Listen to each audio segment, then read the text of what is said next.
চাওক মাটিৰ যিটো নেকি চুকা বুলি কওঁ আমি, যিটো আমি পইচা ভৰাওঁ, আজিলৈকেতো মানে প্ৰায় মানুহ দেখি পোৱা নাই বনোৱাটো কেনেকুৱা বনোৱা হয়।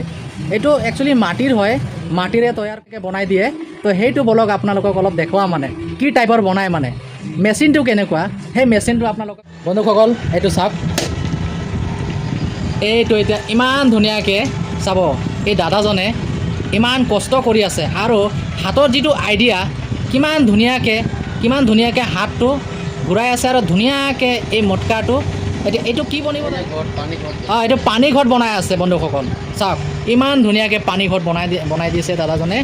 চাওক কি মজাকৈ বনাই দি আছে বন্ধুসকল। চাওক মই অকণমান ওচৰত লৈ যাওঁ, চাব কি ধুনীয়াকৈ বনাই দিছে। চাওক এইজন দাদা চাওক কিমান মেহনত কৰে।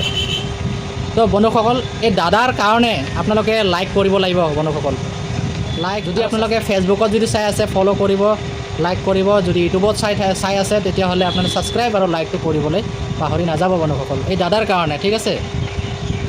চাওক ইমান ধুনীয়াকৈ বনাই দিছে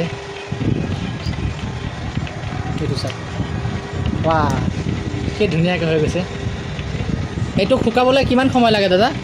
इसको सुखाने में पूरा तेज रौद होने से हाँ 2 से 3 दिन लगता है। उसके बाद पेंटिंग होता है, उसके बाद उसको जलाया जाता है आग में। তেজ ৰ'দ হোৱাৰ পিছতে সেই ৰ'দটো মানে সেইটো 3 দিনৰ পিছতে ইয়াক পেইণ্টিং কৰিব লাগে। পেইণ্টিং অকল যিকোনো বস্তু বিনা মেহনতত নহয় বন্ধুসকল, মেহনত কৰিলেহে মানে ফল পায়, কষ্ট কৰিলে মস্ত হয় বুলি কথা এটা আছে নহয়, ঠিক আছে। তো ধুনীয়াকৈ দাদাজন বনাই দি আছে। তো দাদাৰ কাৰণে আপোনালোকে নিশ্চয় লাইক আৰু কমেণ্ট ठीक है भैया, सब्सक्राइब लाइक